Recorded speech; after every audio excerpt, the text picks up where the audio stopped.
새벽 5시 반. 알람 소리가 울리기도 전에 저는 이미 눈을 뜹니다. 30년째 반복되는 아침이었습니다. 옆에 누운 남편 태수는 코를 골고 있고 저는 조심스럽게 이불을 걷어내고 일어났습니다. 찬바닥에 발을 딛는 순간에 그 서늘함이 오늘도 긴 하루가 시작된다는 신호였습니다. 부엌으로 가는 복도를 지나며 저는 시어머니 방 앞에서 잠시 걸음을 멈춥니다. 문틈으로 새어나오는 한약 냄새와 함께 규칙적인 기침 소리가 들려왔습니다. 78세 시어머니 박정숙. 30년 동안 함께 살았지만 여전히 그 방문을 두드리는 것이 두렵습니다. 부엌에서 가장 먼저 하는 일은 쌀을 씻는 것입니다. 찬물에 손을 담그면 손가락 마디마디가 시리지만 이제는 익숙한 아픔입니다.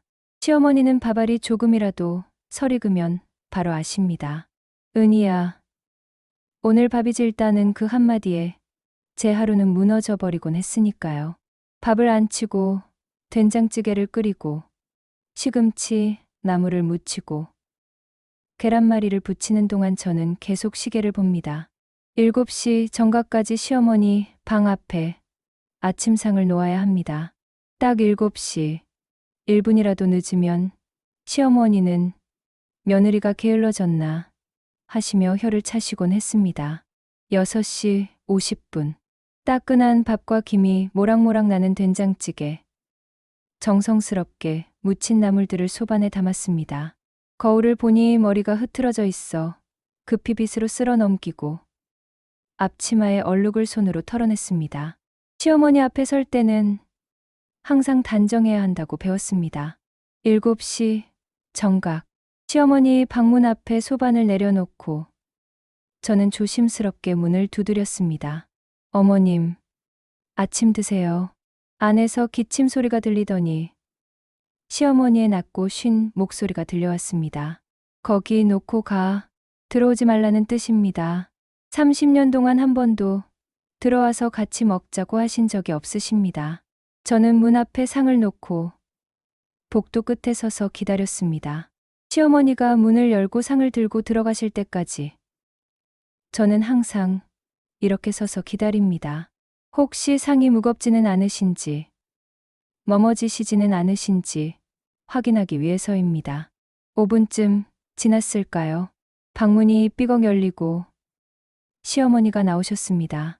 허리가 굽은 작은 체구, 흰 머리를 뒤로 묶은 모습, 늘 굳게 다물어진 입술. 시어머니는 상을 들고 방으로 들어가시며 저와 눈도 마주치지 않으셨습니다. 딸깍. 문 닫히는 소리가 유난히 크게 들렸습니다. 오늘도 한마디 없이 드시는구나. 저는 한숨을 삼키며 부엌으로 돌아왔습니다. 남편과 아이들 아침을 차릴 시간이었습니다. 7시 30분. 남편 태수가 식탁에 앉았습니다.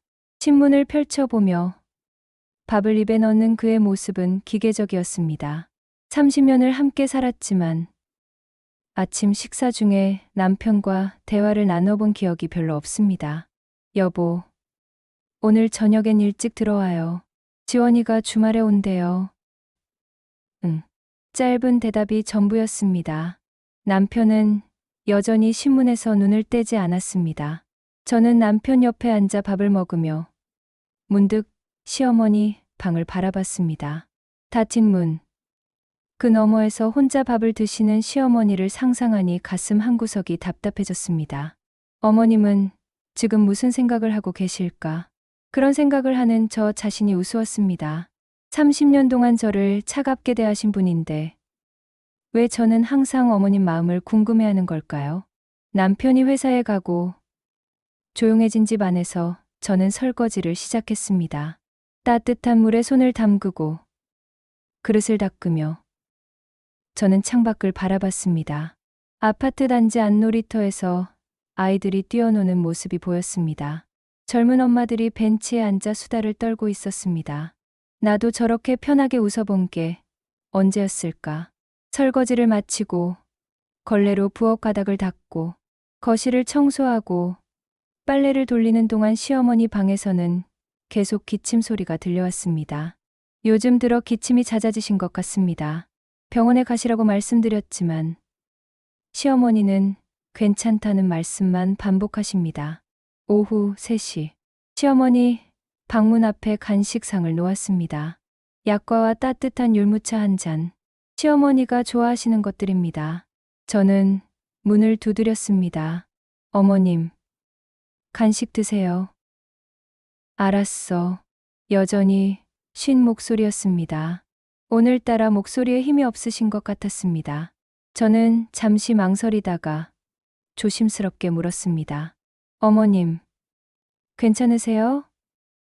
요즘 기침이 심하신 것 같은데 신경 쓰지 말고 내 할 일이나 해. 또 차가운 대답이었습니다. 저는 더 이상 말하지 못하고 복도 끝에 서서 시어머니가 문을 여실 때까지 기다렸습니다. 하지만 이번에는 문이 열리지 않았습니다.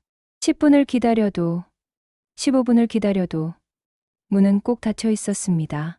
어머님, 혹시 편찮으신 건 아니실까? 불안한 마음에 저는 다시 문을 두드렸습니다. 어머님, 괜찮으세요?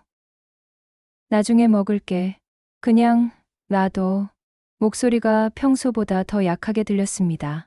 하지만 저는 감히 문을 열 수가 없었습니다. 30년 동안 시어머니가 허락하지 않으시면 저는 절대 그 방에 들어가지 않았습니다. 그것이 이 집의 규칙이었습니다. 저녁 6시. 저는 저녁 준비를 하며 계속 시어머니 방을 신경 쓰고 있었습니다. 간식상은 아직도 문 앞에 그대로 놓여 있었습니다. 율무차가 식어버렸을 것입니다. 남편이 퇴근하고 저녁 식탁이 차려졌습니다.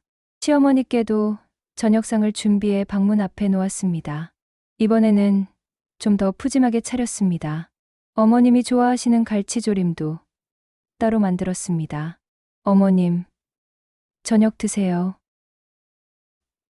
응.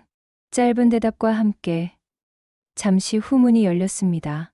시어머니가 나오셨는데 얼굴색이 평소보다 더 안 좋아 보였습니다. 어머님, 얼굴이 안 좋으신데 병원에. 괜찮아. 신경 쓰지 마.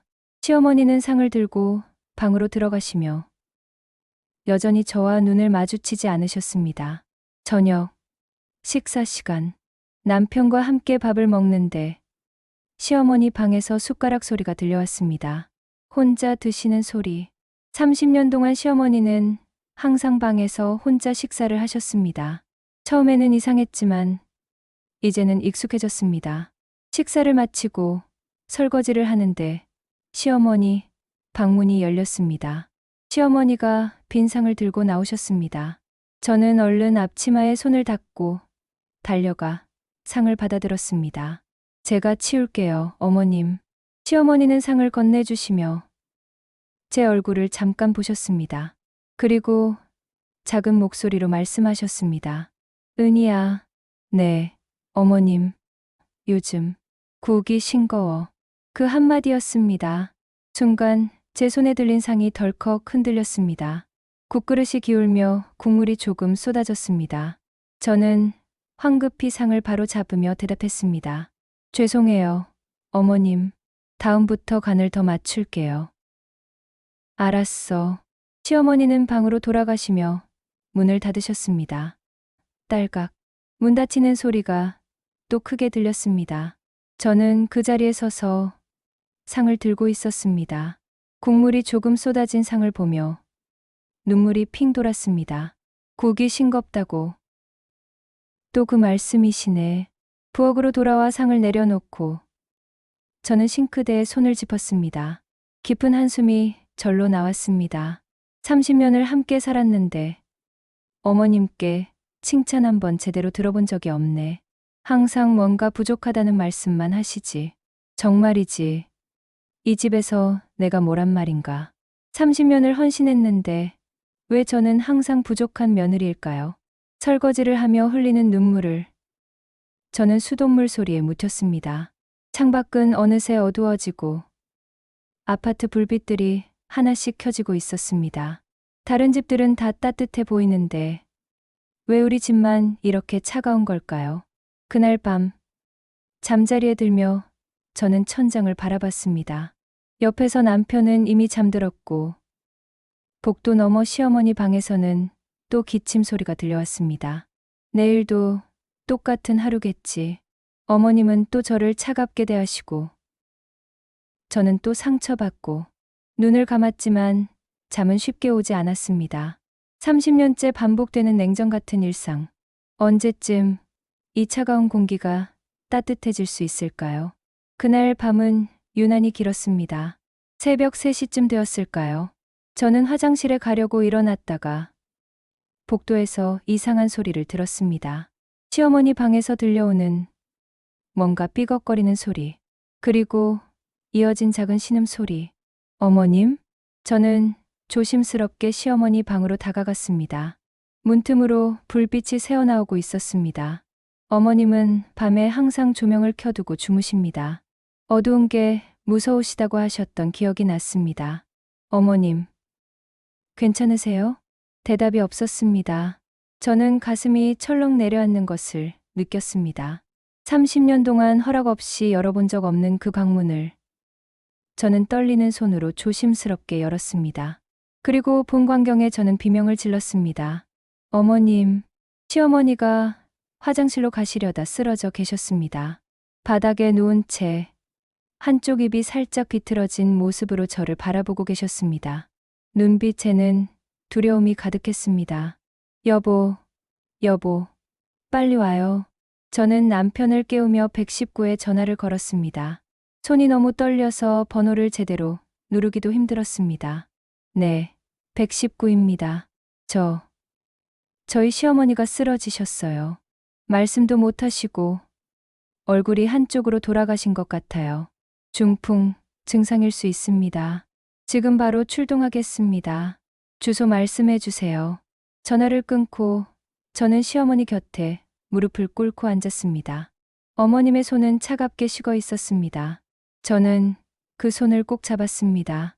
30년 만에 처음으로 잡아본 어머님의 손이었습니다. 어머님, 괜찮으세요? 곧 구급차 올 거예요. 아무 걱정 마세요. 시어머니는 입을 움직이려 하셨지만 말이 제대로 나오지 않았습니다. 그저 하는 소리만 나왔습니다. 그 모습을 보니 눈물이 쏟아졌습니다. 남편이 황급히 달려왔습니다. 어머니, 빨리 옷 좀 가져와요. 병원 갈 준비해야죠. 저는 시어머니 옷장을 열었습니다. 그 안에는 깔끔하게 정리된 옷들이 걸려 있었습니다. 저는 따뜻한 가디건과 바지를 꺼내며 문득 옷장 안쪽에 놓인 작은 상자를 보았습니다. 하지만 지금은 그것을 확인할 시간이 없었습니다. 구급차가 도착했고 응급구조사들이 시어머니를 들것에 옮겼습니다. 저는 급히 겉옷을 걸치고 구급차에 함께 탔습니다. 남편도 뒤따라 차를 몰고 병원으로 향했습니다. 응급실로 가는 구급차 안에서 저는 시어머니 손을 계속 잡고 있었습니다. 어머님은 눈을 감지 않으시고 저를 바라보고 계셨습니다. 그 눈빛에는 뭔가 말하고 싶은 것이 가득한 것 같았습니다. 어머님, 괜찮을 거예요. 제가 옆에 있을게요. 병원 응급실은 새벽인데도 북적였습니다. 의사들이 시어머니를 검사하는 동안 저와 남편은 밖에서 기다렸습니다. 1시간이 지나고 2시간이 지났습니다. 새벽 5시쯤 의사가 나왔습니다. 보호자분들이신가요? 네.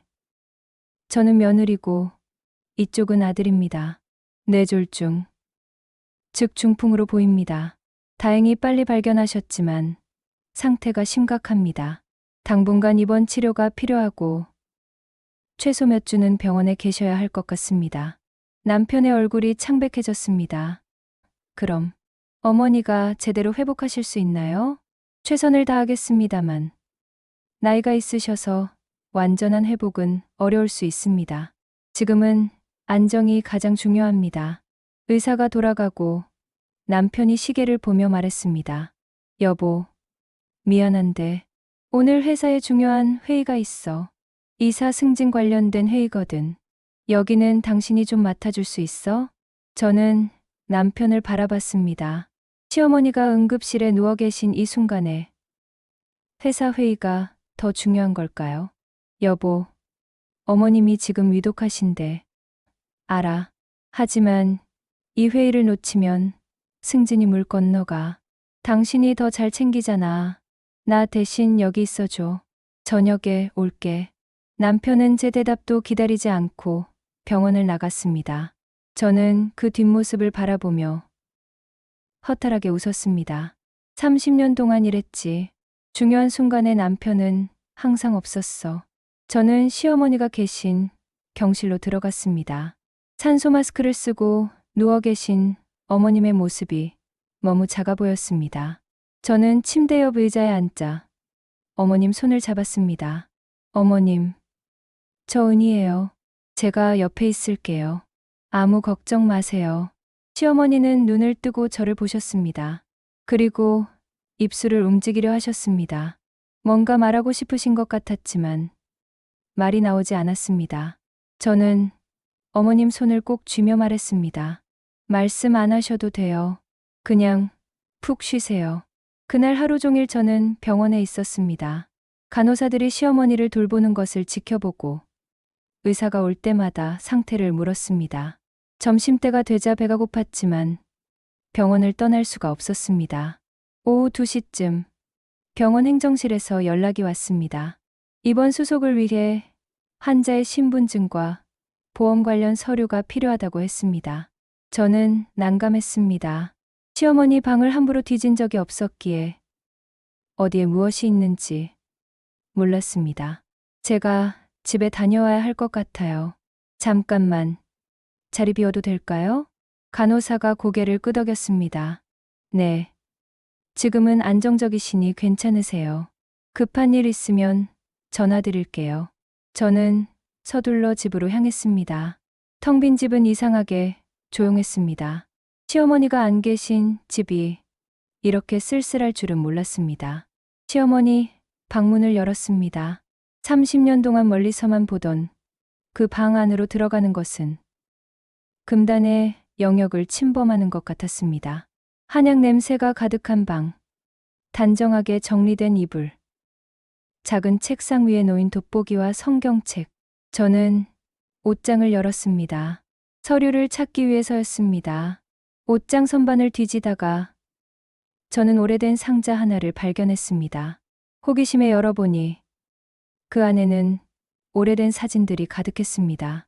젊은 시절 시어머니 사진, 돌아가신 시아버지와 함께 찍은 사진, 그리고 제 결혼식 사진이 액자에 담겨 있었습니다. 이걸 여기에 보관하고 계셨구나. 저는 액자를 들여다봤습니다. 30년 전 하얀 웨딩드레스를 입고 수줍게 웃고 있는 제 모습이 있었습니다. 그 사진을 시어머니가 액자에 넣어 간직하고 계셨다는 사실이 믿기지 않았습니다. 상자를 다시 닫으려는데 그 아래에 작은 노트가 있었습니다. 저는 그것을 꺼내 펼쳤습니다. 은희가 만든 미역국 레시피 생일 때 해주면 좋아할 것 같다. 은희가 좋아하는 꽃, 백합, 은희 옷 사이즈 -55. 시어머니가 저에 대해 적어놓은 메모들이었습니다. 제가 만든 음식들, 제가 좋아하는 것들, 제 생일까지. 어머님은 저에 대해 이렇게 많은 것을 기억하고 계셨습니다. 눈물이 또 쏟아졌습니다. 제가 몰랐던 어머님의 마음이 조금씩 보이기 시작했습니다. 하지만 서류를 찾아야 했습니다. 저는 책상 서랍을 열었습니다. 그리고 그곳에서 낡은 통장 하나를 발견했습니다. 우리은행 통장. 표지가 낡아서 거의 색이 바랜 통장이었습니다. 저는 호기심에 통장을 펼쳤습니다. 그리고 그 순간 저는 그 자리에 주저앉고 말았습니다. 통장에는 1994년 3월 15일부터 시작된 입금 기록이 빼곡했습니다. 매달 10만 원씩 한 번도 빠짐없이 적립되어 있었습니다. 1994년 3월 15일. 그날은 제가 이 집에 시집 온 날이었습니다. 30년 동안 매달 10만 원씩 총 3,600만 원이 모여 있었습니다. 그리고 통장 마지막 페이지. 빈 공간에 떨리는 글씨로 적혀 있었습니다. 우리 며느리 김은희에게 나는 평생 사랑한다는 말을 할 줄 몰랐다. 하지만 이 돈이 내 마음을 대신할 수 있기를 바란다. 은희야, 너는 내가 낳지 못한 딸이었다. 고맙고 미안하다. 시어머니 박정숙. 저는 통장을 가슴에 안고 울었습니다. 30년 동안 저를 차갑게 대하셨다고 생각했던 시어머니. 하지만 어머님은 이렇게 당신만의 방식으로 저를 사랑하고 계셨던 것입니다. 어머님, 왜 이제야, 왜 살아계실 때 이 마음을 말씀 안 하신 거예요? 핸드폰이 울렸습니다. 병원에서 온 전화였습니다. 보호자님, 환자분 상태가 조금 안정되었습니다. 서류 가져오시면 입원 수속 진행하겠습니다. 네, 지금 바로 갈게요.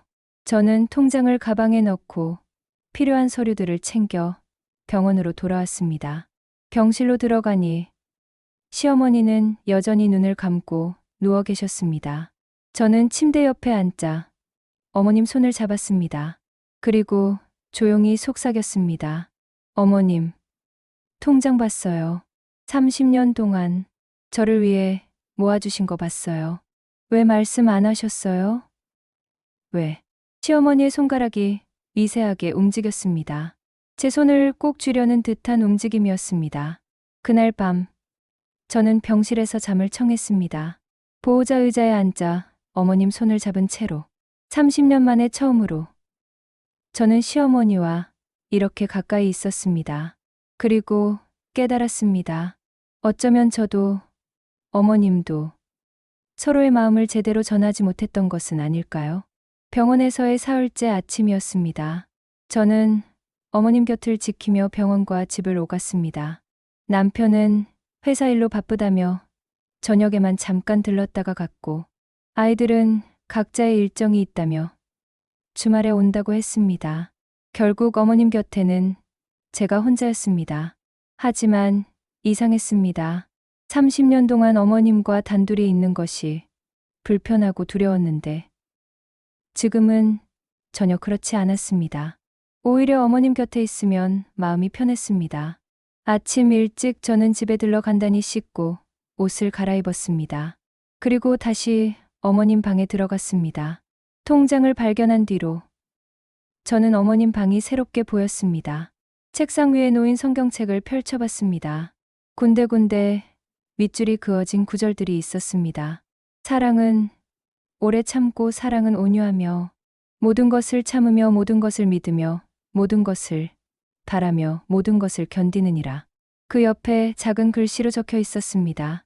은희에게 미안하다. 나는 사랑을 표현할 줄 모른다. 저는 성경책을 덮고 옷장을 다시 열었습니다. 어제 본 상자를 다시 꺼내 자세히 살펴봤습니다. 그 안에는 제가 몰랐던 것들이 너무 많았습니다. 30년 전 제가 시집 올 때 선물한 한복이 고이 접혀 있었습니다.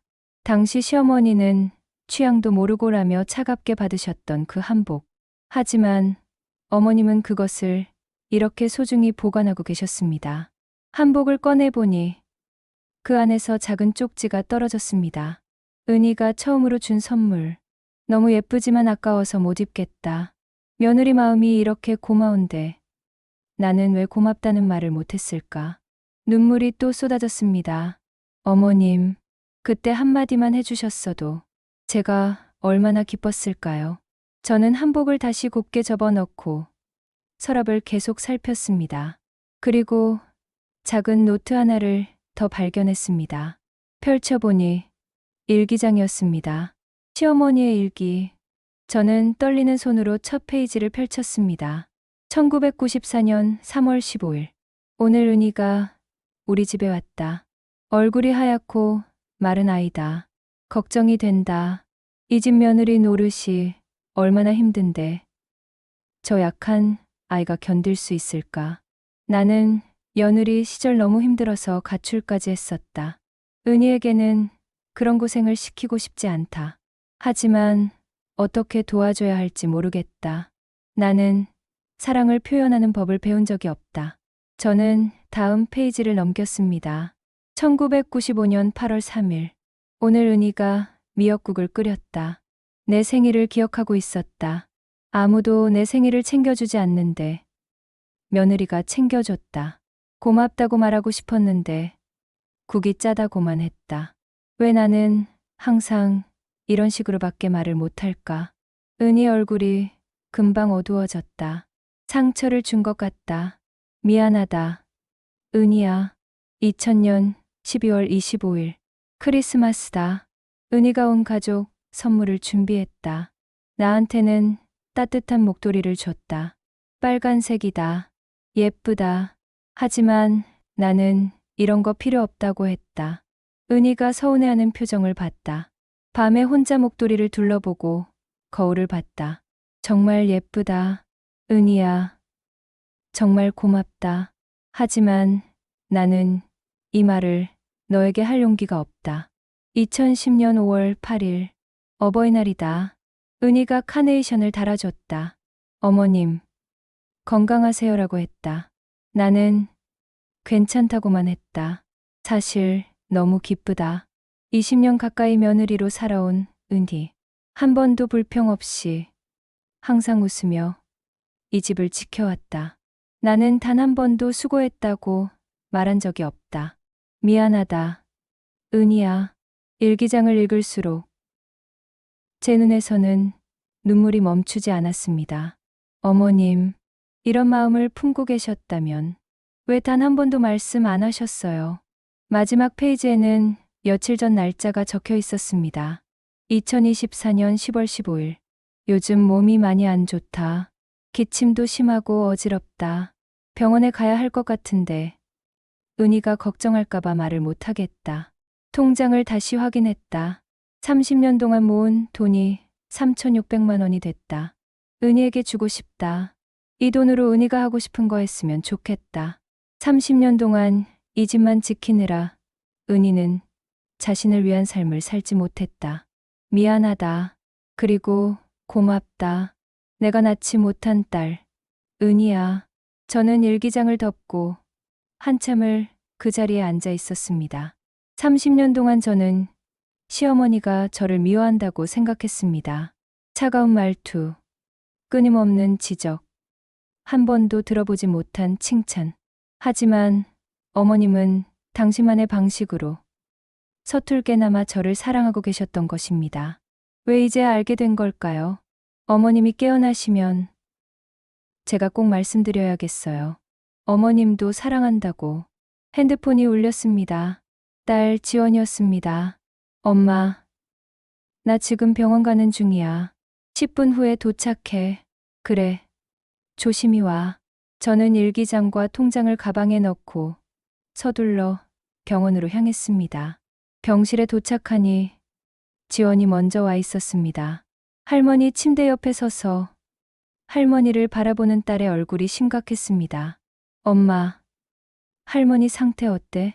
안정적이라고는 하는데 아직 의식은 완전히 돌아오지 않으셨어. 지원이 제 얼굴을 자세히 보더니 물었습니다. 엄마, 울었어? 눈이 퉁퉁 부었어. 저는 가방에서 통장과 일기장을 꺼냈습니다. 그리고 딸에게 보여줬습니다. 지원아, 이거 봐. 할머니가 30년 동안 엄마를 위해 모아주신 돈이야. 지원이 통장을 펼쳐보더니 눈이 커졌습니다. 3,600만 원. 엄마 시집 온 날부터 매달 10만 원씩? 응. 그리고 이 일기장도 봐. 할머니가 엄마를 얼마나 아끼셨는지. 지원이 일기장을 읽기 시작했고 곧 눈물을 흘리기 시작했습니다. 엄마, 할머니가 이런 마음이셨구나.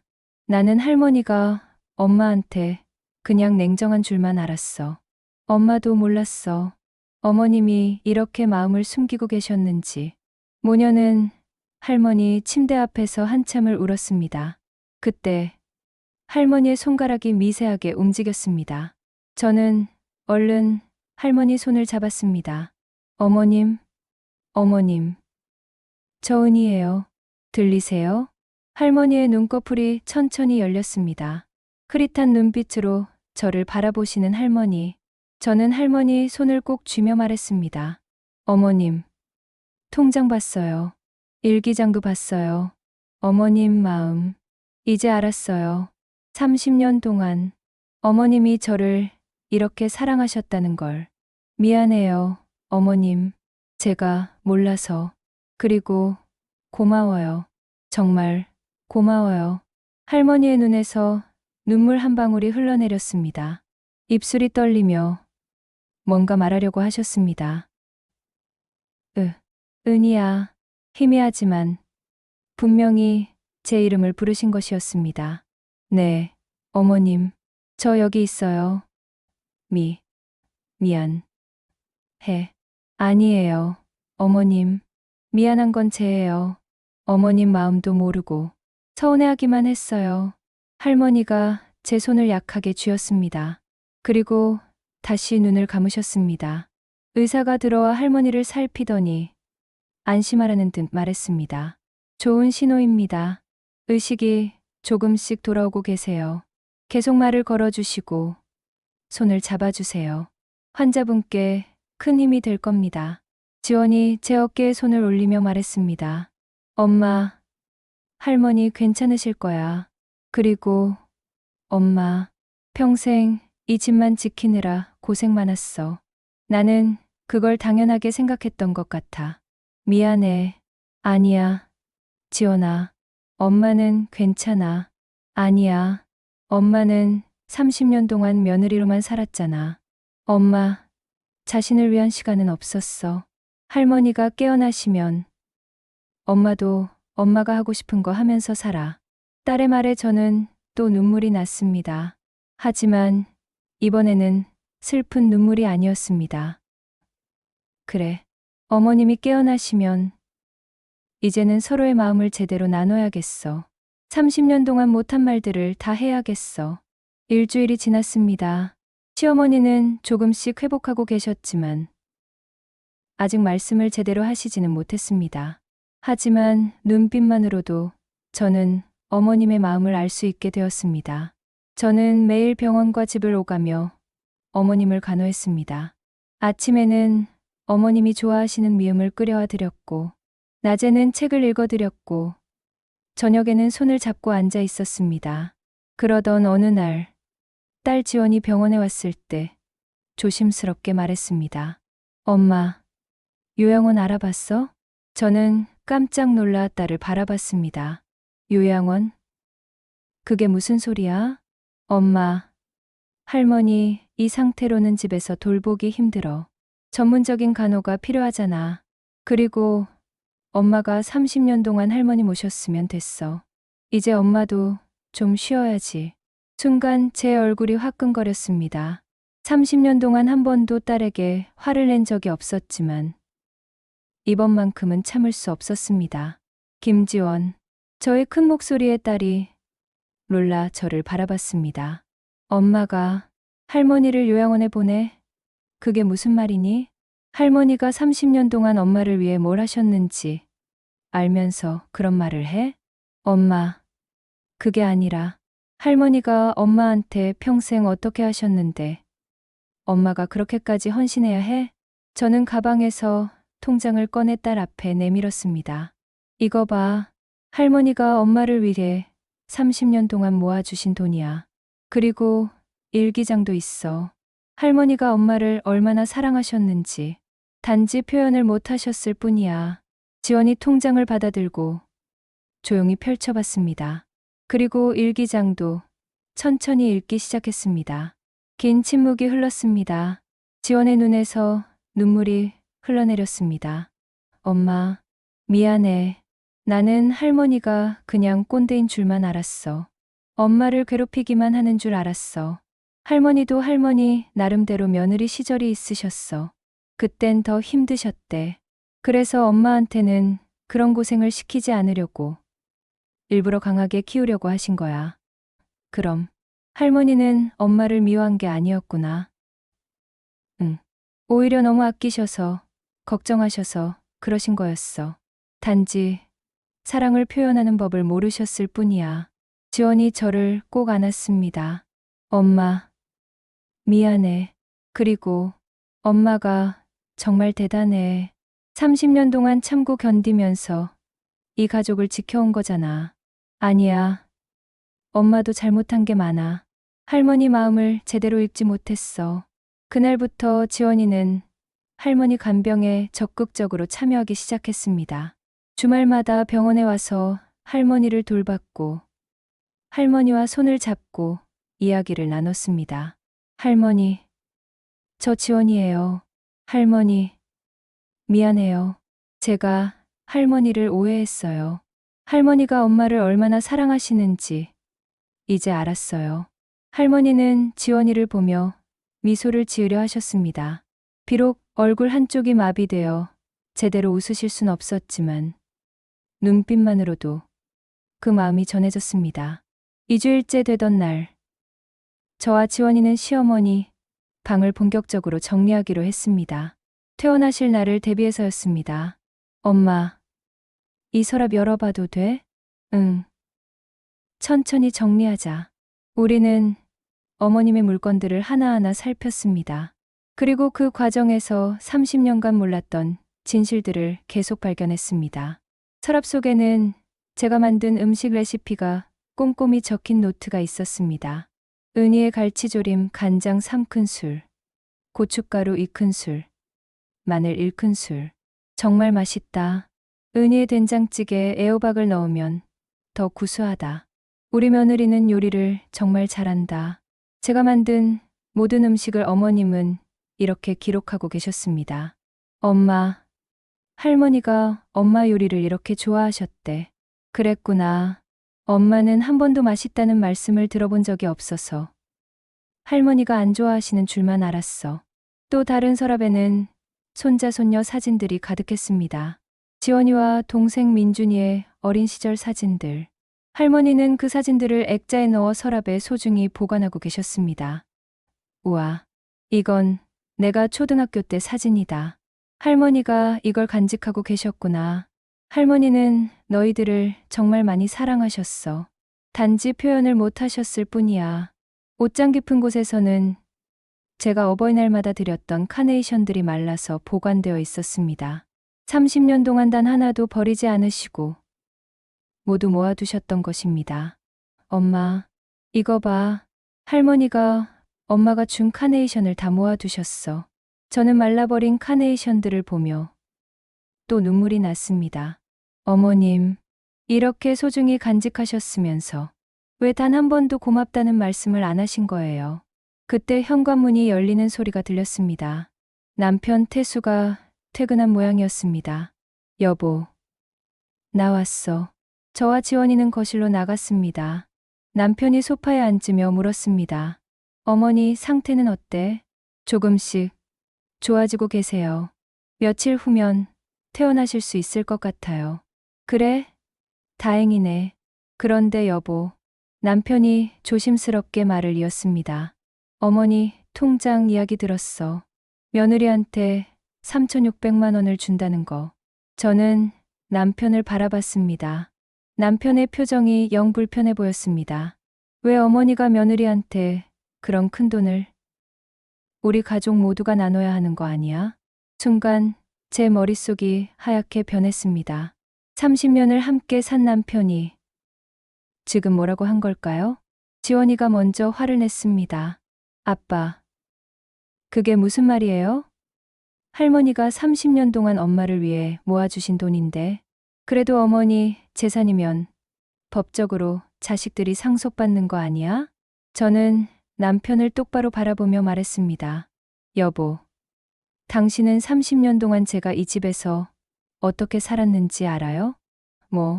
저는 30년 동안 단 하루도 쉬지 않고 이 집을 지켰어요. 어머님 모시고, 당신 뒷바라지하고, 아이들 키우고. 그런데 당신은 단 한 번도 저한테 수고했다고 말한 적 없어요. 그건 당신이 며느리니까. 며느리도 사람이에요. 며느리라고 해서 모든 걸 참고 견뎌야 하는 거 아니에요. 30년 만에 처음으로 저는 남편에게 소리를 질렀습니다. 가슴속에 쌓여있던 모든 서운함과 분노가 폭발하는 것 같았습니다. 당신은 어머니가 저한테 차갑게 대하실 때 단 한 번도 제 편을 들어준 적 없어요. 어머니가 원래 저런 분이다라며 저를 혼자 두셨잖아요. 여보, 진정해. 진정하라고요? 30년을 참았는데 이제는 더 이상 참을 수 없어요. 저는 눈물을 흘리며 계속 말했습니다. 어머님은 당신만의 방식으로 저를 사랑하셨어요. 그 마음을 이제야 알았어요. 그런데 당신은 30년 동안 저를 사랑한 적이 있어요? 남편이 말문이 막혔습니다. 저는 방으로 돌아가며 말했습니다. 그 돈은 어머님이 저한테 주신 거예요. 법적으로 어떻든 그건 제가 받을 거예요. 30년 동안의 헌신에 대한 대가라고 생각할게요. 방문을 닫고 저는 침대에 주저앉았습니다. 가슴이 답답하고 눈물이 멈추지 않았습니다. 이제 나도 내 인생을 살고 싶어. 더 이상 며느리로만 살고 싶지 않아. 밖에서 지원이가 아버지와 대화하는 소리가 들렸습니다. 아빠, 엄마가 얼마나 힘들었는지 알아요? 30년 동안 엄마는 자기 자신을 위한 시간이 단 한 번도 없었어요. 할머니가 그 돈을 엄마한테 준 건 엄마가 그럴 자격이 있어서예요. 하지만 아빠도 반성해요. 엄마한테 얼마나 무심했는지. 할머니보다 더 무심했던 건 아빠예요. 지원의 말에 거실이 조용해졌습니다. 한참 후 방문이 조심스럽게 열렸습니다. 남편이었습니다. 여보, 미안해. 저는 남편을 바라보지 않았습니다. 정말 미안해. 내가 당신한테 너무 무심했던 것 같아. 30년 동안 당신이 이 집을 위해 얼마나 희생했는지 나는 당연하게만 생각했어. 그 돈은 당신 거야. 어머니가 당신한테 주고 싶어 하신 거면 그게 맞아. 미안해, 여보. 남편이 제 손을 잡으려 했지만 저는 손을 뺐습니다. 지금은 혼자 있고 싶어요. 남편이 방을 나가고 저는 창밖을 바라봤습니다.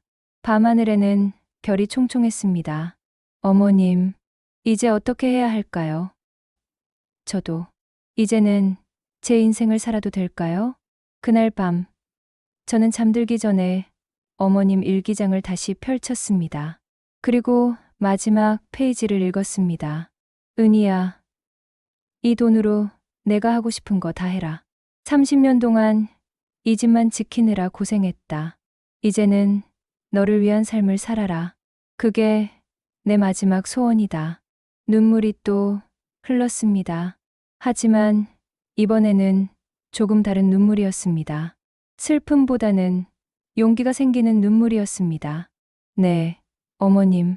어머님이 깨어나시면 저도 제가 하고 싶었던 걸 해볼게요. 30년 동안 못했던 것들을 시작해 볼게요. 3주가 지났습니다. 시어머니는 놀랍게도 많이 회복하셨습니다. 아직 한쪽 팔다리에 힘이 없으시고 말씀도 더듬거리시지만 의사는 기적이라고 표현했습니다. 나이가 있으신데도 이렇게 빨리 회복하신 건 드문 경우예요. 가족분들이 정성껏 돌보신 덕분입니다. 저는 매일 병원에서 어머님과 함께 했습니다. 어머님께 책을 읽어드리고 손을 잡고 이야기를 나눴습니다. 이제는 어머님도 짧은 문장으로 대답하실 수 있게 되셨습니다. 어머님, 오늘 미음 맛있었어요? 응, 맛있어. 다행이다. 어머님이 좋아하시는 호박으로 끓였거든요. 고마워.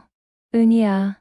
그 한마디가 저에게는 세상 무엇과도 바꿀 수 없을 만큼 소중했습니다. 30년 만에 처음 들어보는 고마워라는 말. 어느 날 오후 저는 어머님께 조심스럽게 물었습니다. 어머님, 제가 궁금한 게 있어요. 뭐니? 30년 전 제가 시집 올 때 한복 선물했잖아요. 그때 어머님이 취향도 모르고라고 하셔서 저 정말 많이 상처받았어요. 그런데 일기장 보니 어머님이 그 한복을 정말 좋아하셨더라고요. 왜 그렇게 말씀하신 거예요? 어머님의 눈에서 눈물이 흘렀습니다. 그리고 떨리는 목소리로 대답하셨습니다. 미안. 해. 나는 사랑을 표현하는 법을 몰랐어. 어머님, 내가 며느리 시절에 너무 힘들었거든. 어머님이 천천히 말씀을 이어가셨습니다. 한 단어 한 단어가 힘들어 보였지만 끝까지 말씀하려 하셨습니다. 시어머니가 나를 때리고 굶기고 그래서 나는 가출했어. 저는 깜짝 놀랐습니다. 어머님이 가출을? 응. 친정에 갔는데 아버지가 다시 돌려보냈어. 며느리는 참아야 한다고. 어머님의 눈에서 눈물이 계속 흘렀습니다. 50년도 더 된 일이지만 그 상처는 여전히 어머님 마음속에 남아 있었습니다. 그때부터 나는 마음을 닫았어. 사랑받으려 하지 않았어. 그냥 참고 견디는 법만 배웠어. 저는 어머님 손을 꼭 잡았습니다. 그래서 은희가 왔을 때 걱정됐어. 이렇게 약한 아이가 어떻게 견딜까? 어머님, 그래서 일부러 강하게 대했어. 단련시키려고. 하지만 내 마음은 항상 은희를 아꼈어. 어머님이 제 손을 약하게 쥐며 말씀하셨습니다. 통장 매달 10만 원 넣을 때마다 생각했어. 이게 내가 줄 수 있는 유일한 사랑이라고. 저는 눈물을 참을 수 없었습니다. 어머님, 왜 진작 말씀 안 하셨어요? 저도 어머님을 사랑했어요. 무서웠지만 항상 인정받고 싶었어요. 미안해, 은희야. 내가 사랑을 표현하는 법을 몰라서. 이제는 괜찮아요, 어머님. 이제 우리 서로의 마음을 알았잖아요. 어머님이 힘겹게 손을 들어 제 볼을 쓰다듬으셨습니다. 떨리는 손길이었지만 그 안에 담긴 사랑이 느껴졌습니다. 은희야, 너는 내가 낳지 못한 딸이야. 네, 어머님. 저도 어머님을 엄마처럼 생각해요. 모녀처럼 우리는 한참을 울었습니다. 30년 동안 쌓였던 오해와 상처가 조금씩 녹아내리는 것 같았습니다. 그날 저녁, 저는 어머님의 옛날 이야기를 더 들을 수 있었습니다. 한복 받았을 때 너무 예뻐서 혼자 입어봤어. 정말요? 응. 거울 보면서 울었어. 며느리가 이렇게 마음을 써줬는데 나는 왜 고맙다고 못하나. 어머님, 그때 한마디만 해주셨어도 저 얼마나 기뻤을까요? 미안해. 그때 한복 입고 방에서 춤도 췄어. 너무 행복해서. 그 이야기를 들으니 오히려 웃음이 났습니다. 냉정하고 까다로웠던 시어머니가 며느리가 준 한복을 입고 혼자 춤을 추셨다니. 어머님, 그럼 제가 만든 음식은 정말 맛있으셨어요? 맛있었어. 항상 맛있었어. 특히 갈치조림 최고였어. 그런데 왜 국이 싱겁다고만 하셨어요? 그게 내가 할 수 있는 유일한 대화였어. 다른 말을 못하겠더라. 어머님의 솔직한 고백에 저는 또 눈물이 났습니다. 어머님도 당신 나름대로 저와 대화하고 싶으셨는데 방법을 몰라서 그렇게밖에 하지 못하셨던 것입니다. 며칠 후 어머님의 상태가 더 좋아져서 면회 시간이 늘어났습니다. 저는 어머님께 친정어머니 이야기를 꺼냈습니다. 어머님, 제 친정어머니도 한번 뵙고 싶으신가요? 어머님의 눈빛이 반짝였습니다. 은희, 엄마, 네. 제 엄마도 어머님 걱정 많이 하세요. 30년 동안 한 번도 서로 만난 적 없으시잖아요. 미안해. 내가 며느리, 친정, 못 가게 했지. 이제는 괜찮아요. 이제는 모든 게 달라질 거예요. 다음 주말 저는 친정어머니를 모시고 병원에 갔습니다. 30년 만에 두 어머니가 만나는 자리였습니다. 친정어머니는 시어머니 침대 옆에 앉으며 조심스럽게 말씀하셨습니다. 사돈님, 그동안 안녕하셨어요? 네, 덕분에 우리 은희 30년 동안 잘 키워주셔서 감사합니다. 제 딸이 많이 철없었을 텐데. 아니에요. 은희가 정말 잘했어요. 제가 오히려 미안해요. 두 어머니는 손을 잡고 눈물을 흘리셨습니다. 그 모습을 보며 저도 눈물을 흘렸습니다. 이제야 진짜 가족이 되는 것 같아. 그날 오후 온 가족이 모였습니다. 남편, 딸 지원, 아들 민준, 그리고 친정어머니까지.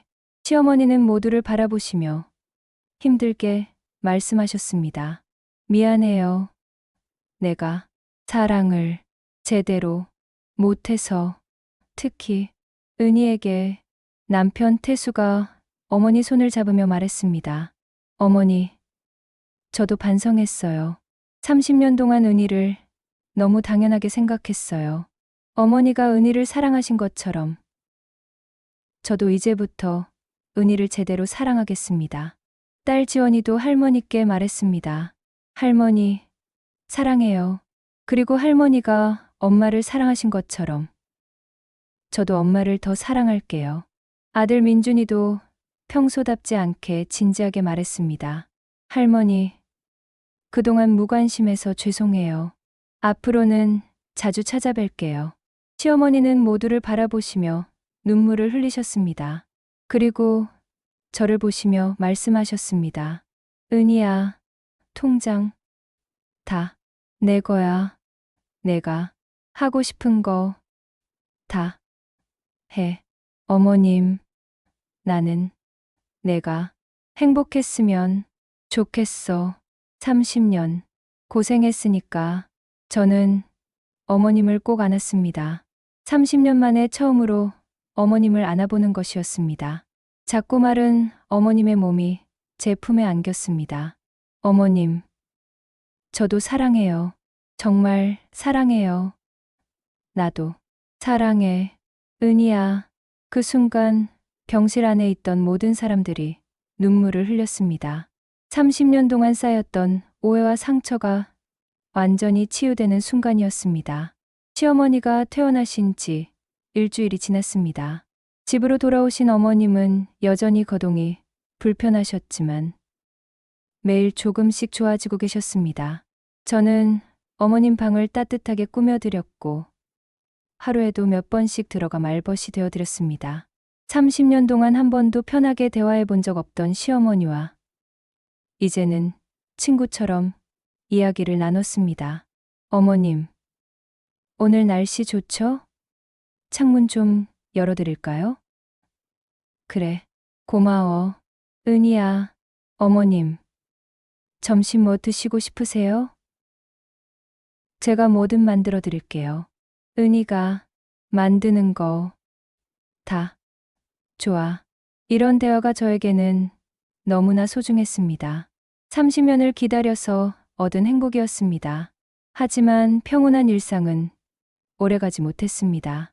어느 날 저녁, 남편이 퇴근하고 와서 심각한 표정으로 말했습니다. 여보, 우리 얘기 좀 해야겠어. 무슨 일인데요?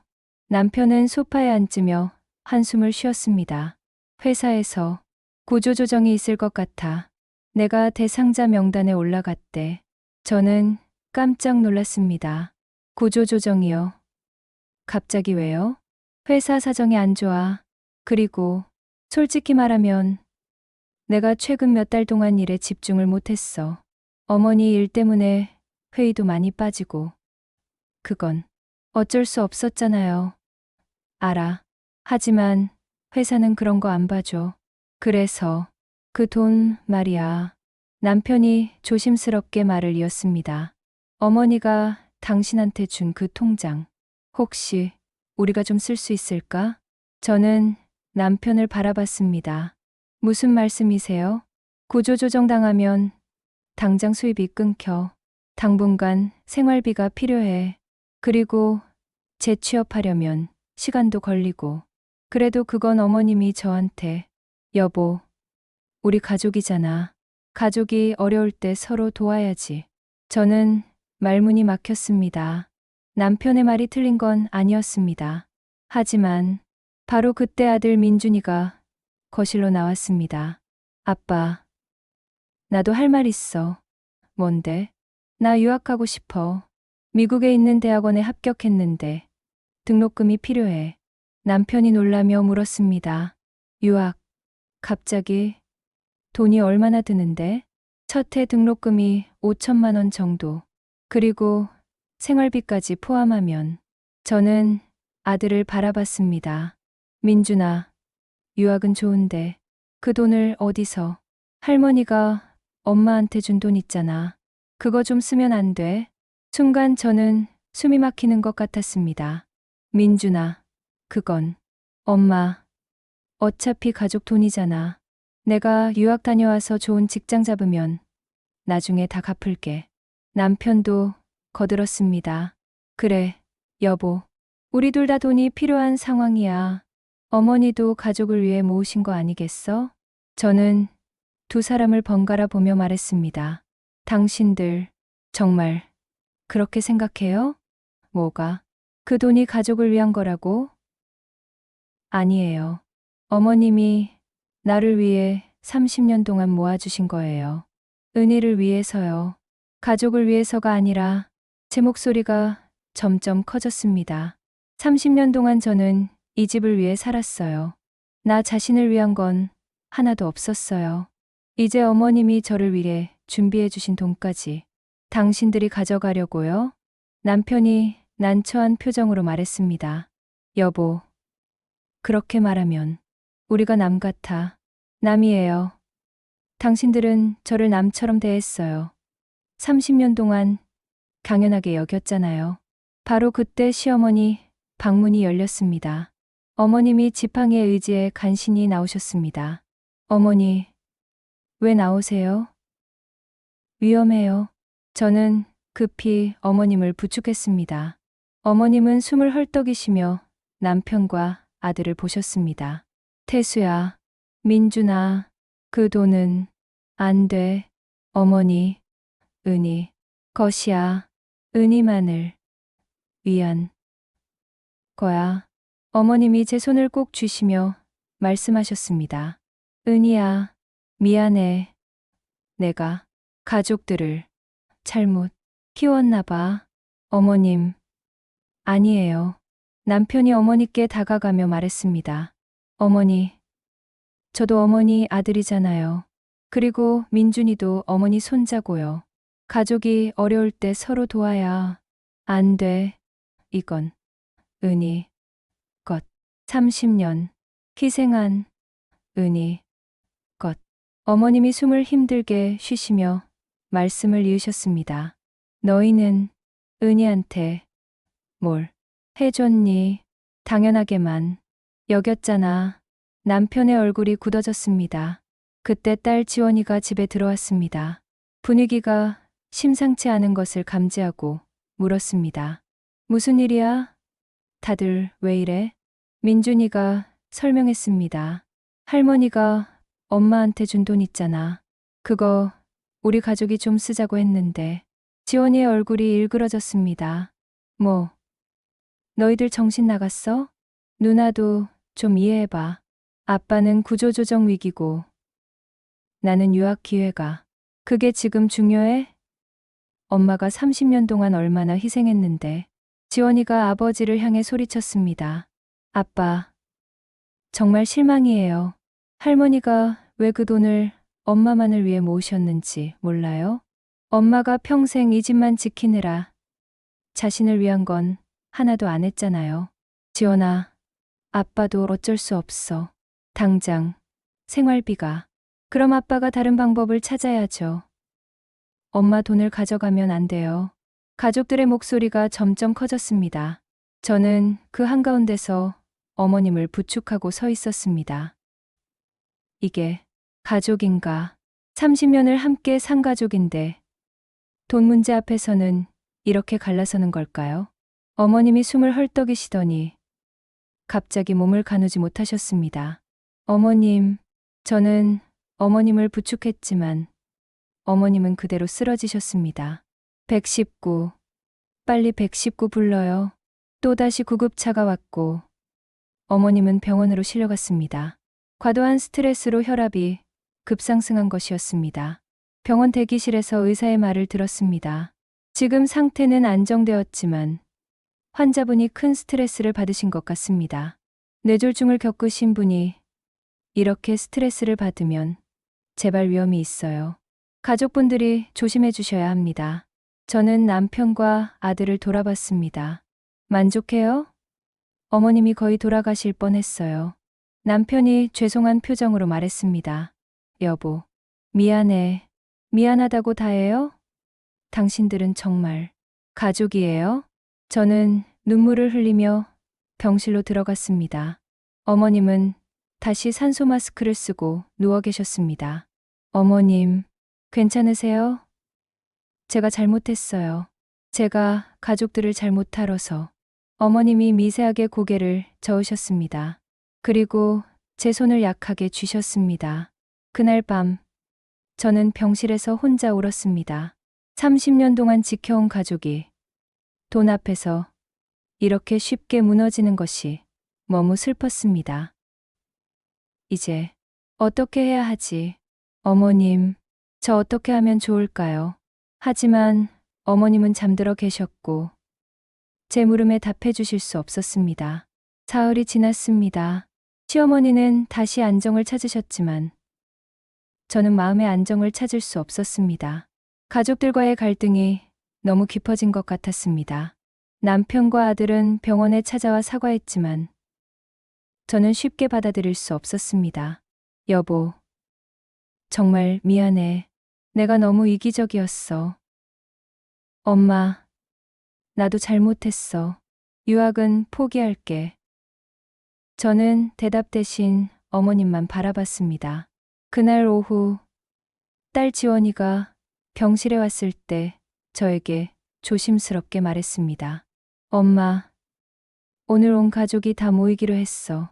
제대로 된 가족 회의를 하자고. 가족 회의? 응.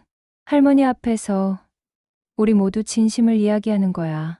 더 이상 이렇게 오해하고 상처받으면 안 될 것 같아서. 저는 망설였지만 결국 고개를 끄덕였습니다. 저녁 6시 병실에 온 가족이 모였습니다.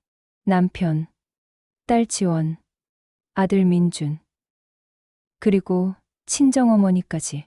시어머니는 침대에서 반쯤 일어나 앉으셨고 모두를 바라보셨습니다. 지원이가 먼저 입을 열었습니다. 할머니, 그리고 엄마, 오늘은 우리 가족이 서로에게 솔직해지는 시간을 가지려고 해요. 더 이상 마음속에 담아두지 말고 다 꺼내놓고 이야기해요. 남편 태수가 먼저 말하기 시작했습니다. 여보, 정말 미안해.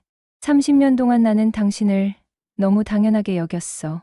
당신이 밥하고 빨래하고 어머니 모시는 것을 당연하게만 생각했어. 솔직히 말할게. 나는 당신이 행복한지 힘든지 한 번도 제대로 물어본 적이 없어.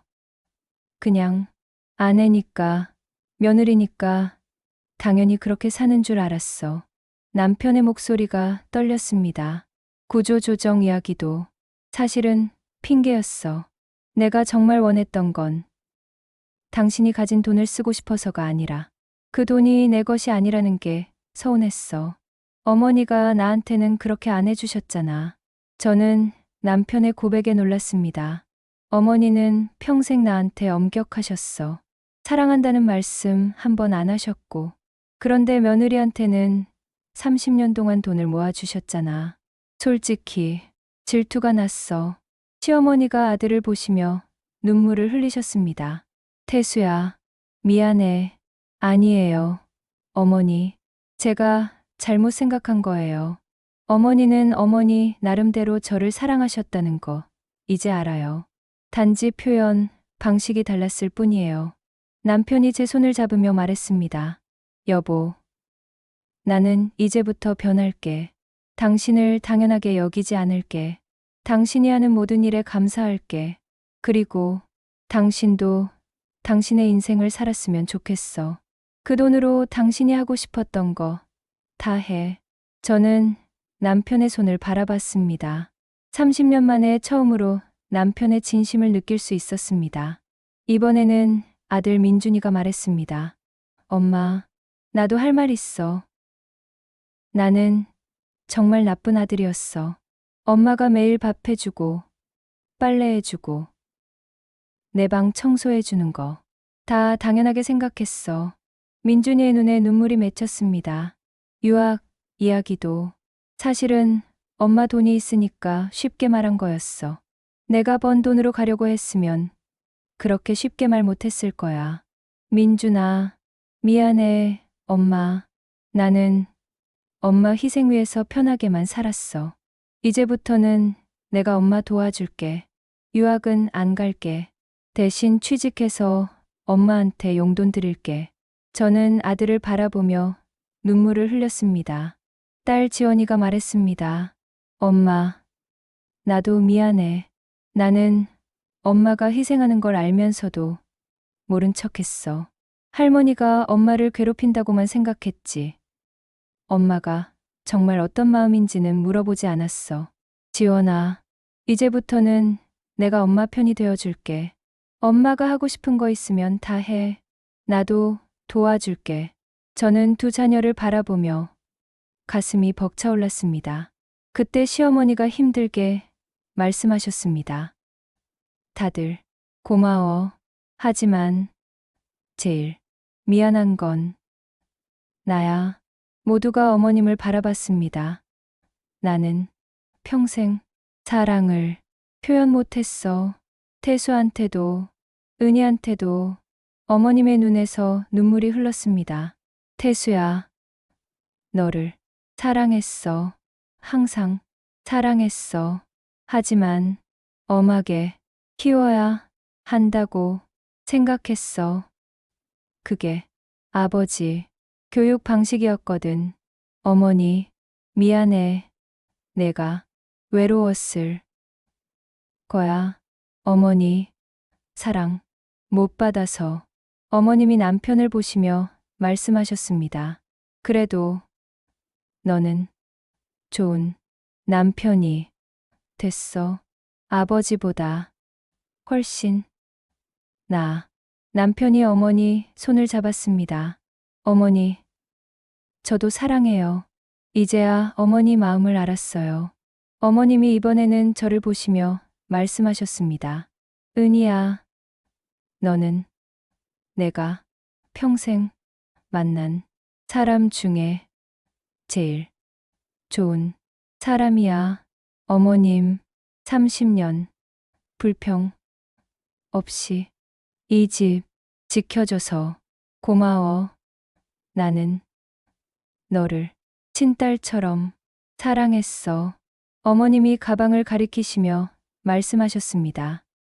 거기 편지 있어. 읽어봐. 지원이가 가방에서 봉투를 꺼냈습니다. 저는 떨리는 손으로 편지를 펼쳤습니다. 사랑하는 며느리 은희에게 이 편지를 쓰는 게 너무 어렵구나. 평생 사랑한다는 말을 해본 적이 없어서. 은희야, 너는 내가 낳지 못한 딸이었다. 30년 전 처음 봤을 때부터 그랬어. 하얗고 마른 얼굴에 수줍은 미소. 그 모습이 너무 예뻤어. 하지만 나는 너에게 차갑게 대했지. 미안해. 그게 내가 배운 사랑이었거든. 나는 며느리 시절 너무 힘들어서 너한테만큼은 강하게 살라고 일부러 그랬어. 매달 통장에 10만 원을 넣을 때마다 생각했어. 이게 내가 줄 수 있는 사랑이라고. 말로는 못하니까 돈으로라도 표현하고 싶었어. 30년 동안 모은 돈으로 내가 하고 싶은 거 다 했으면 좋겠어. 내 인생을 살아. 며느리로만 살지 말고 은희로 살아. 사랑한다. 은희야. 정말 사랑한다. 너는 내 자랑이야. 시어머니 박정숙. 편지를 다 읽고 저는 어머님을 꼭 안았습니다. 어머님도 저를 안으셨습니다. 30년 만에 처음으로 우리는 진짜 모녀처럼 안았습니다. 어머님, 저도 사랑해요. 정말 사랑해요. 나도 사랑해. 은희야. 병실 안에 있던 모든 사람들이 울었습니다. 남편, 자녀들, 친정어머니까지. 지원이가 말했습니다. 이제부터 우리 진짜 가족이 되는 거야. 서로 사랑한다고 말하고, 고맙다고 말하고, 미안하다고 말하는 가족. 모두가 고개를 끄덕였습니다. 그날 밤, 우리 가족은 처음으로 진심으로 화해했습니다. 30년 동안 쌓였던 오해와 상처가 완전히 치유된 순간이었습니다. 3개월이 지났습니다. 시어머니는 완전히 회복하셨습니다. 지팡이 없이도 걸으실 수 있게 되셨고, 말씀도 거의 정상으로 돌아오셨습니다. 의사는 정말 기적이라고 했습니다. 하지만 진짜 기적은 따로 있었습니다. 우리 가족이 완전히 달라진 것이었습니다. 남편 태수는 정말로 변했습니다. 아침마다 제가 아침을 준비하면 꼭 말했습니다. 여보, 고마워. 오늘도 맛있겠다. 그 한마디가 저에게는 세상 무엇과도 바꿀 수 없을 만큼 소중했습니다. 30년 동안 한 번도 들어보지 못한 말이었으니까요. 퇴근하고 와서는 설거지를 도와주고 주말에는 청소도 함께 했습니다. 여보, 30년 동안 혼자 다 했으니 이제는 내가 도와줄게. 고마워요, 여보. 당신이 행복해야 나도 행복해. 이제야 깨달았어. 아들 민준이도 변했습니다. 유학 대신 국내 대학원에 진학했고 아르바이트를 시작했습니다. 엄마, 이번 달 알바비 받아. 민준아, 내가 써야지. 아니야. 엄마가 30년 동안 나한테 쓴 거 생각하면 이 정도는 아무것도 아니야. 딸 지원이는 주말마다 집에 와서 함께 요리를 하며 시간을 맞추는 법을 배웠습니다. 엄마, 나도 나중에 엄마처럼 좋은 엄마가 될 수 있을까? 당연하지. 지원아, 너는 이미 훌륭해. 엄마가 제일 훌륭해. 엄마, 덕분에 우리 가족이 있는 거야. 가장 큰 변화는 시어머니와의 관계였습니다.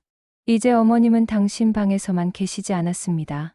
거실에 나오셔서 저와 함께 TV를 보시고 차를 마시며 이야기를 나누셨습니다. 은희야, 오늘 뭐 해 먹을까? 어머님이 좋아하시는 갈치조림 어때요? 그래, 좋아.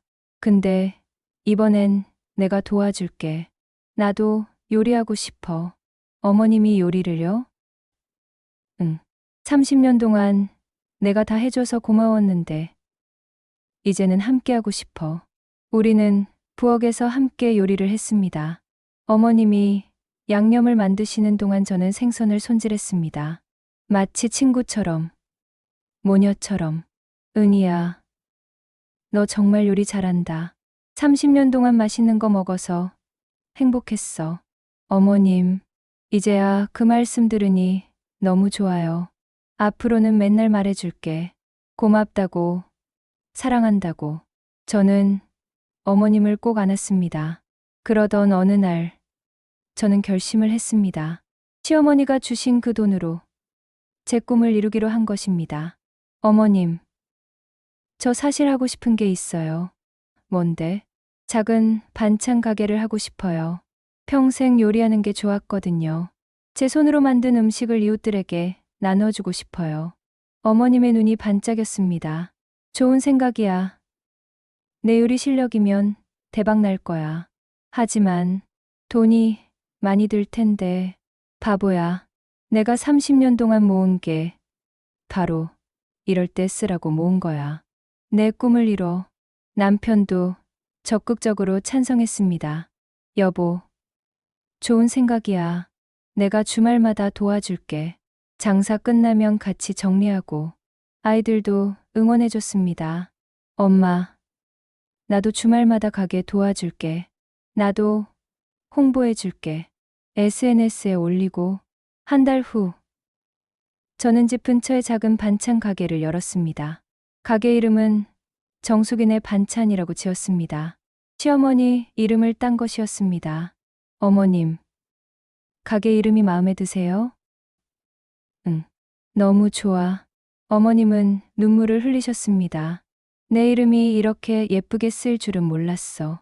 고마워, 은희야. 가게 한쪽 벽에는 특별한 것을 걸어두었습니다. 시어머니가 주신 그 낡은 통장을 액자에 넣어 걸어둔 것이었습니다. 그 옆에는 작은 메모가 붙어 있었습니다. 이 통장은 시어머니 박정숙 님이 며느리를 위해 30년 동안 매달 10만 원씩 모아주신 사랑의 증표입니다. 이 가게는 그 사랑으로 시작되었습니다. 손님들이 그 액자를 보고 감동해했습니다. 세상에, 시어머니가 며느리를 위해 30년 동안 돈을 모아주셨다니. 우리도 며느리한테 잘해야겠네요. 사랑을 표현하는 방법은 다양하구나. 가게는 대성공이었습니다. 제가 정성껏 만든 반찬들은 입소문을 타고 동네에서 유명해졌습니다. 시어머니의 레시피를 바탕으로 만든 갈치조림이 특히 인기였습니다. 사장님, 이 갈치조림 정말 맛있어요. 우리 어머니 손맛 같아요. 감사합니다. 우리 시어머니 레시피로 만든 거예요. 시어머니도 가끔 가게에 오셔서 손님들과 이야기를 나누셨습니다. 며느리가 정말 요리를 잘하죠? 제가 30년 동안 옆에서 지켜봤어요. 시어머니님, 며느리분 정말 효녀세요. 아니에요. 제가 며느리 덕을 본 거죠. 30년 동안 이 집을 지켜준 우리 은디. 어머님이 저를 자랑스럽게 소개하시는 모습을 보며 저는 가슴이 벅찼습니다. 6개월 후, 가게는 더욱 번창했습니다. 저는 직원도 2명 고용했고 배달 서비스도 시작했습니다. 무엇보다 좋은 것은 이 일을 하면서 제가 처음으로 나 자신으로 살고 있다는 느낌이었습니다. 30년 동안 며느리, 아내, 엄마로만 살았는데 이제는 김은희로 살고 있었습니다. 어느 일요일 오후 온 가족이 가게에 모였습니다. 문을 닫고 가족들끼리 저녁을 먹기로 한 것이었습니다. 저는 가족들이 좋아하는 음식들을 푸짐하게 차렸습니다. 갈치조림, 된장찌개, 잡채, 불고기, 나물들. 우와, 엄마 진짜 대단해. 이렇게 많이 준비했어? 오늘은 특별한 날이잖아. 우리 가족이 진짜 가족이 된 지 6개월 되는 날. 모두가 자리에 앉았습니다. 시어머니, 남편, 딸, 아들, 그리고 저. 남편이 일어서서 말했습니다. 오늘 제가 한 말씀 하겠습니다. 여보, 정말 고마워. 당신이 없었다면 이 가족은 없었어. 30년 동안 정말 고생 많았어. 여보, 이제부터는 내가 당신을 행복하게 해줄게. 약속해. 남편이 제 손을 잡았습니다. 딸 지원이가 말했습니다. 엄마, 사랑해. 엄마가 우리 가족의 중심이야. 엄마가 있어서 우리가 있는 거야. 아들 민준이도 덧붙였습니다. 엄마, 이제 내가 더 효도할게. 엄마 편하게 해드릴게. 시어머니가 제 손을 잡으시며 말씀하셨습니다. 은희야, 너를 만난 게 내 인생 최고의 축복이었어. 30년 전 내가 이 집에 왔을 때 나는 정말 걱정했어. 하지만 너는 내가 상상한 것보다 훨씬 더 훌륭한 사람이었어. 어머님, 나는 사랑을 표현하는 법을 몰랐지만 너는 30년 동안 사랑으로 이 집을 지켜줬어. 고마워, 내 딸아. 저는 눈물을 흘리며 어머님을 꼭 안았습니다. 어머님도 저를 사랑으로 지켜주셨어요. 그 통장이, 그 일기장이, 모든 게 어머님의 사랑이었어요. 온 가족이 눈물을 흘리며 서로를 안았습니다. 30년 동안 서로를 제대로 이해하지 못했던 가족이 이제는 진심으로 사랑하는 가족이 된 것입니다. 식사가 끝나고 저는 가게 벽에 걸린 통장 액자를 바라봤습니다. 30년 동안의 사랑이 담긴 그 통장. 어머님, 이 통장이 단순히 돈이 아니었어요. 어머님의 마음이었죠. 서툴지만 따뜻했던 어머님의 사랑. 남편이 제 옆에 서서 함께 통장을 바라보며 말했습니다. 여보, 이 통장 덕분에 우리 가족이 달라졌어. 돈보다 더 소중한 걸 깨달았어. 뭔데요? 사랑을 표현하는 거, 당연하게 여기지 않는 거, 그리고 가족에게 진심을 말하는 거. 저는 남편의 손을 꼭 잡았습니다. 그날 밤, 집으로 돌아와 침대에 누우며 저는 생각했습니다. 30년 동안 저는 며느리로 살았습니다. 늘 부족하다는 말을 들었고, 인정받지 못한다고 생각했습니다. 하지만 시어머니는 당신만의 방식으로 저를 사랑하고 계셨습니다. 차가운 말투 뒤에 숨겨진 따뜻한 마음, 냉정한 표정 뒤에 감춰진 깊은 애정. 30년 동안 모아주신 통장은 단순히 돈이 아니었습니다. 그것은 고맙다, 사랑한다, 수고했다는 말을 대신하는 어머님의 메시지였습니다. 그리고 이제 저는 그 사랑을 온전히 받을 수 있게 되었습니다. 가족들도 변했고, 저도 변했습니다. 무엇보다 이제는 제 인생을 살 수 있게 되었습니다. 30년 동안 미뤄왔던 꿈을 이루고 저 자신을 위해 살 수 있게 되었습니다. 어머님, 정말 고마워요. 이 통장이 제게 새로운 삶을 주었어요. 창밖을 보니 달이 밝았습니다. 옆에서는 남편이 편안하게 잠들어 있고, 복도 너머 어머님 방에서는 잔잔한 숨소리가 들려왔습니다. 더 이상 냉정 같은 일상이 아니었습니다. 이제는 따뜻한 사랑이 흐르는 집이었습니다. 저는 눈을 감으며 조용히 중얼거렸습니다. 어머님, 사랑해요. 그리고 우리 가족, 사랑해요. 30년 만에 찾은 진짜 행복이었습니다.